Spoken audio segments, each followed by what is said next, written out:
Hello everyone. महिला supervisor की जो हमारी सीरीज चल रही थी, ठीक है, उसमें हम लोगों ने गर्भावस्था में अगर पोषण की बात करें तो हम लोगों ने देख लिया था, ठीक है, पोषण क्या होता है ये भी देख लिया था। आज हम लोग पढ़ेंगे धात्री अवस्था में पोषण, ठीक है, यानी कौन कौन से वो पोषक तत्व हैं जो इस धात्री अवस्था के लिए आवश्यक होते हैं, ठीक है, ताकि शिशु जो है उसका समुचित विकास हो सके। तो चलिए देखते हैं। और हाँ, जिन्होंने हमारे चैनल को सब्सक्राइब नहीं किया सब्सक्राइब कर लीजिए और लाइक अगर समझ में आए तो लाइक भी कर लेना। चलिए देखते हैं धात्री अवस्था। तो देखो, धात्री अवस्था वह अवस्था है जिसमें एक माँ अपने बच्चे को स्तनपान कराती है, ठीक है, तो वो अवस्था क्या कहलाती है? धात्री अवस्था कहलाती है। तो अगर हम बात करें धात्री अवस्था क्यों महत्वपूर्ण है, तो धात्री अवस्था इसलिए महत्वपूर्ण है क्योंकि इस दौरान माँ जो भी कुछ खाती पीती है, ठीक है, उसी से उसका जो बच्चा है, ठीक है, उसका पोषण होता है, ठीक। क्योंकि जो बच्चा है इस अवस्था में 0 से 6 माह की अवस्था की अगर बात करें, ठीक है, न्यू बॉर्न बेबी से 6 माह तक का जो बेबी होता है, ठीक है, बच्चा होता है, तो वो पूर्ण रूप से अपने पोषण के लिए माँ पर ही निर्भर करता है, ठीक है।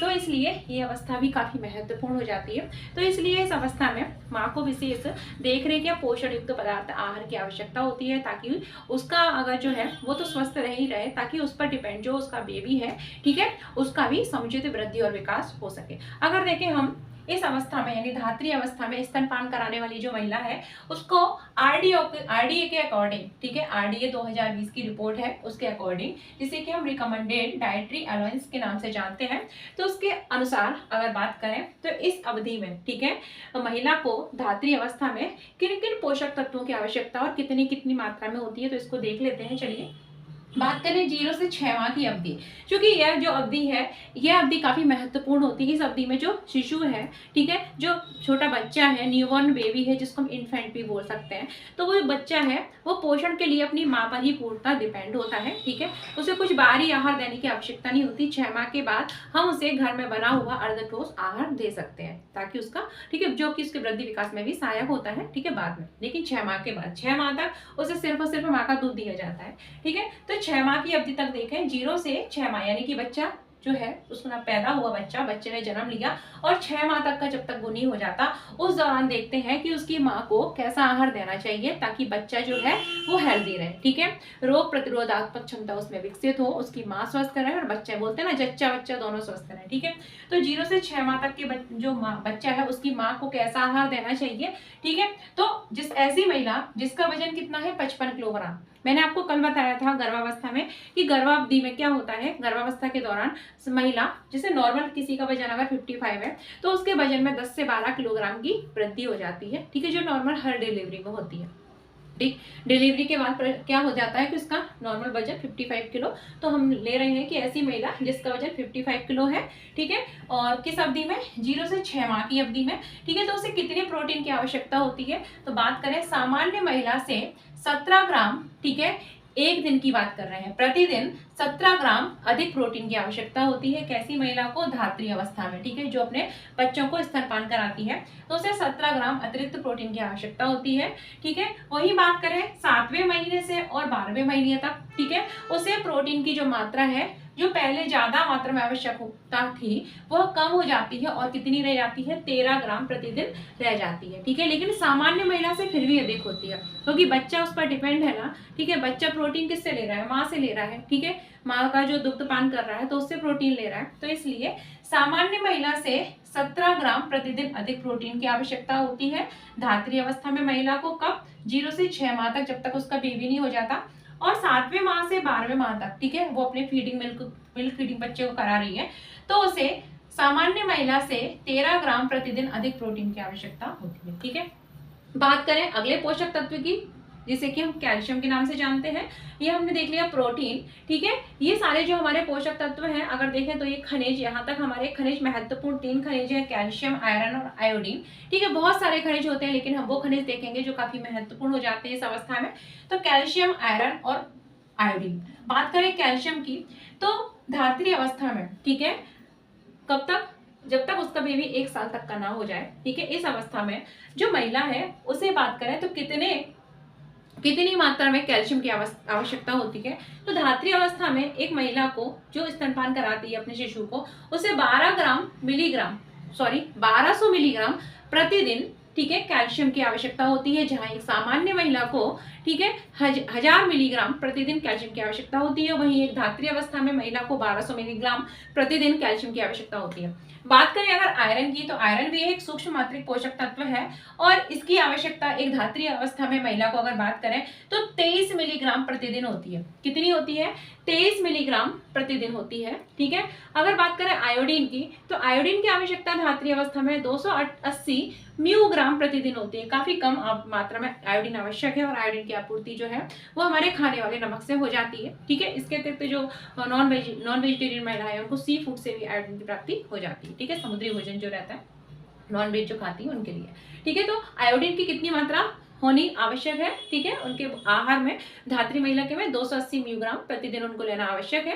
ठीक है, अब इसके अतिरिक्त हमने देख लिया कि प्रोटीन कितना, ठीक है, कैल्शियम कितना आवश्यक है, आयरन कितना होना जरूरी उनके आहार में, आयोडीन कितना जरूरी है। इसके बाद देख लेते हैं फाइबर। ठीक है, तो फाइबर भी काफी जरूरत होती है फाइबर की भी हमारे आहार में, क्योंकि इससे क्या कब्जी की समस्या नहीं रहती। ठीक है, और फाइबर की कितनी मात्रा, ज्यादा नहीं, प्रतिदिन अगर बात करें तो 25 ग्राम। ठीक है, सामान्य जो महिला है, ठीक है, नॉर्मल है, ज्यादा कठिन परिश्रम वगैरह नहीं कर रही है, नॉर्मल महिला की बात कर रहे हैं। ठीक है, किस अवस्था में? धात्री अवस्था में उसे 25 ग्राम प्रतिदिन, ठीक है, फाइबर की आवश्यकता होती है। ठीक है, नरम फाइबर हो। ठीक है, और इसके बाद बात करें कैलोरी की, तो एक धात्री अवस्था में एक महिला को, ठीक है, जो धात्री अवस्था में है एक महिला, ठीक है, तो उसको सामान्य महिला से 600 किलो कैलोरी अतिरिक्त, ठीक है, ऊर्जा की आवश्यकता होती है।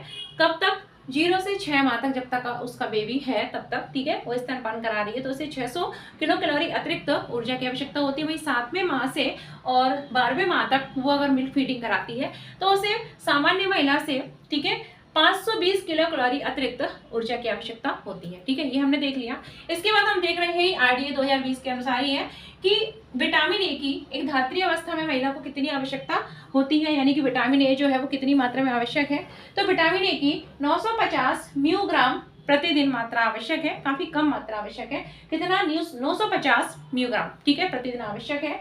वही धात्री अवस्था में कुछ बात करें तो विटामिन जो है काफी महत्वपूर्ण हो जाते हैं, जैसे कि थायमिन, राइबोफ्लेविन, नियासिन वगैरह। ठीक है, विटामिन बी काफी महत्वपूर्ण हो जाता है इस अवस्था में, विटामिन डी, विटामिन बी याद रखना।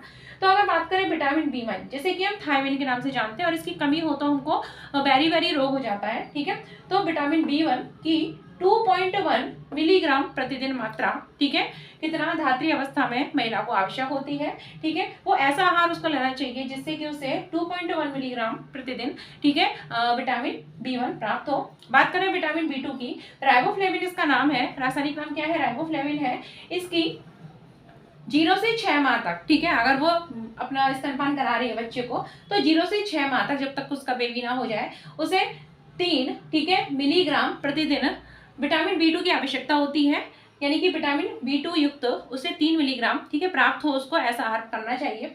साथ ही साथ जब उसका बेबी 7 से 12 मंथ यानी कि 1 साल तक का हो जाए, अंडर, ठीक है, 1 ईयर के अंदर, ठीक है, 6 माह से ऊपर और 1 साल के अंदर, तो उसे 2.9 ग्राम, ठीक है, 2.9 मिलीग्राम, ठीक है, ग्राम नहीं मिलीग्राम, बहुत कम यूनिट में, क्योंकि माइक्रोन्यूट्रिएंट्स है ना सब। माइक्रोन्यूट्रिएंट तो कार्बोहाइड्रेट, प्रोटीन एंड जो हमारा फैट हो, ठीक है, एंड ये माइक्रोन्यूट्रिएंट्स है, खनिज हमारे विटामिन वगैरह। तो 2.9 मिलीग्राम प्रतिदिन आवश्यकता होती है। कब? 7 से 12 महीने में। बात करें विटामिन B3, जैसे नियासिन के नाम से जानते हैं, और इसकी कमी हो तो पेनिग्रा डिसीज हो जाती है। विटामिन B2 की कमी से हमारे होठ वगैरह फटते हैं, किलोसिस डिसीज हो जाती है।